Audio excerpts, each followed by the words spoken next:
Alright, hey, what's up guys? Marco here. I'm back with another video. If you're new here, my name is Marco. Currently a YL5 student of ASMPH. So in this video, I kind of want to talk about something really quick because I actually have an exam on Friday that I have to study for. And that is my whole study flow, my whole workflow this past semester. Now I only say this past semester because last sem was a lot of experimenting, a lot of digging up what was efficient to me. So this sem, hopefully this is the study flow that would stick and would give me the most success. I'm running out of pakulo to say, so all I have to say right now is Billy got me new polos, so hopefully I can wear these throughout my next few videos. So the first step into this whole study flow is to actually, one, attend synchronous lectures or watch all the asynchronous video lectures while annotating notes from my upperclassmen or writing keywords down. Yeah, that was kind of confusing. I'll just write it down over here. So hopefully you guys understand that. So the reason why I do this is, one, I always have this innate sense of wanting to at least watch the lecture once, and to tick that off my checklist, I just do it synchronously if I can, because you know, I don't really want to wait for the upload of the video and I just want to get it over with. So if synchronous yung class, I go to it, highlight, do whatever, and then never touch it again. So the reason why I go to these lectures or watch these videos is I want to know what the prof or the doctor thinks is important in this topic. So usually if I don't have my upperclassmen's notes, I just write down the keywords, make myself an outline to follow, so that when I do my own study, I know what to focus on. When it comes to asynchronous video lectures, I just watch it 1.5 times speed or 2 times speed. I realized that, you know, time is money. I don't know. I find 1 time speed very slow. 1.5 times speed is the good midpoint between 1 and 2. Well, it is the midpoint. So you might be wondering, why don't I write my own notes? Why don't I do that redundancy so it sticks to my mind better? Honestly, I just realized last sem, it takes up a lot of my time and energy when I do it. For example, I remember writing notes for a specific chapter of the book and it took me the whole afternoon. And I realized that I had to read 3 more and I had so much backlogs throughout that weekend. So I just said, yeah, I'm never gonna do that again. So what I do is I just write down an outline or a general idea of what the topic flow is gonna be. And then I go do my own reading based on that outline. And if I do get the chance to get upperclassmen notes on the same lecture, same prof, same doctor, same topic, all I do honestly is just highlight the things that the prof mentions. If he or she doesn't mention something, I write it down on the side. That's it. And honestly, I focus on those things instead. Which leads me to the second part of this study flow, which is to read the assigned chapter on the assigned book. The reason why I read this is because one of my mentors in leadership in ASMPH, we have a specific subject called leadership.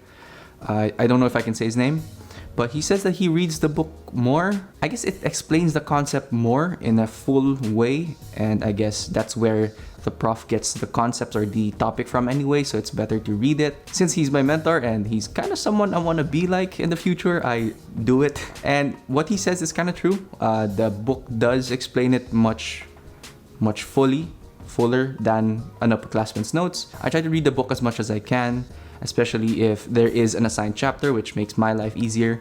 If there is no assigned chapter, I honestly just pick either Guyton and Hall, Ganong's, or Junquera. Those are the main books that I really go through if there is no assigned chapter when it comes to physiology and histology. The reason why the outline of the lecture is important is because more often than not, the chapters in medical school textbooks are really long. So what I do is the outline serves as my reading guide. So if the prof doesn't really mention like a subsection, I don't dwell on it much. But if a prof says, okay, so this is important, then that is where I really focus my mind on. And honestly, it's been working fine. I don't really spend too much time on a single chapter unless it's 100 pages long or something. And last but not least, the third part of, well, there's another part after this. The next part of my study flow is actually to make Anki cards. Common sense, common conception, common idea with Anki cards is you make it at the very start and you just review it until the exam.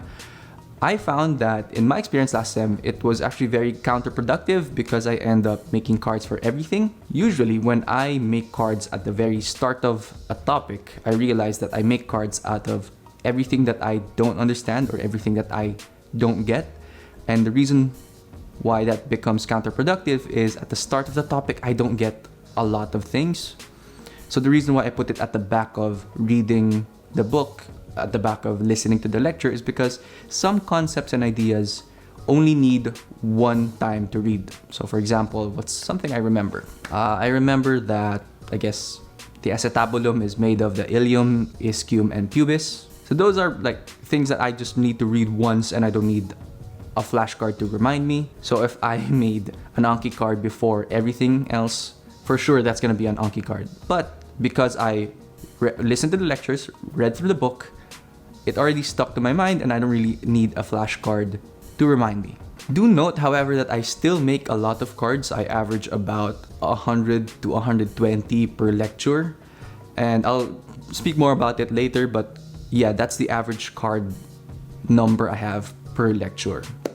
So if you guys want me to make a very extensive video about Anki, just comment down below. I've been planning to make a video, but I've been just experimenting on what works for me, so that when I make a video about it, it's actually very value adding instead of just blurting out random things. So, and the last step, honestly, when it comes to this whole study flow, especially when an exam is coming up, for example, in my life, I have an exam on Friday again.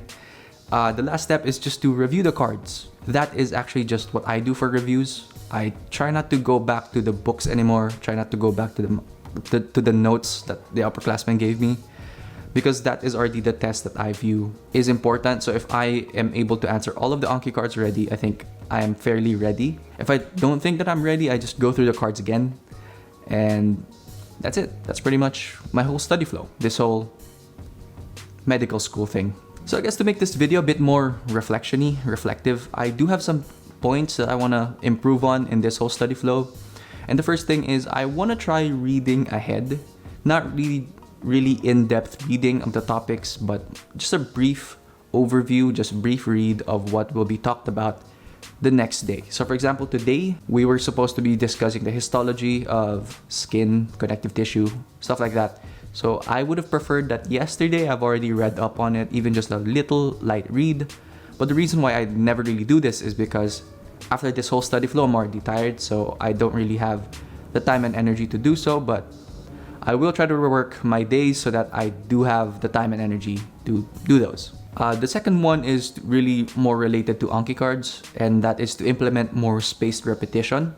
The reason why I say this is because usually when there is an exam, I only ever start doing the Anki cards 2 to 3 days before the exam, and that doesn't really, one, work with the algorithm of Anki, and two, it kind of cuts close to cramming the flashcards. So as much as possible, I want to space it out over a longer period of time so it really sticks to me. And I think a really good solution to this is to do the cards as soon as I make them. So I've started doing this. Last night, I already made cards for yesterday's lectures and I've already gone through all of them. So today, I plan to do all the cards from yesterday and then make new cards for today's topic. And the last thing that I want to improve on is to lessen the number of cards that I make. Like I said, I average around 100 to 120, and that is pretty hell. And that actually contributes to why I can't do number 2. Not number 2 like poop, but the second point I made. And yeah, because there are so many cards, there are 2 to 3 topics a day, which makes it around, 200 cards to 300 cards per day. That makes it hard to study as soon as I make them. So there are 2 potential solutions to this. One is to make more efficient cards, and 2, read the book better so that when I read it, I don't have to make a lot of cards anymore. So yeah, that pretty much ends my whole study flow. Hopefully that gave you some sort of value, some idea as to how you can probably do it on your own when it's your turn to be in med school or in another postgrad or probably even in college. It's fine. If you do have your own study flow, please do comment it down below. I want to hear from you guys. I love hearing other people's study flows because sometimes I adapt from my friends. So comment down below. If you like this video, don't forget to like, comment, and subscribe. If you have a video idea, do tell me because I'm kind of running out. If you do really like my videos, you can always subscribe here. There's a circle there for the subscribe button. and then some related videos up there and down there. Hopefully you guys like this video, and hopefully I see you guys in the next one.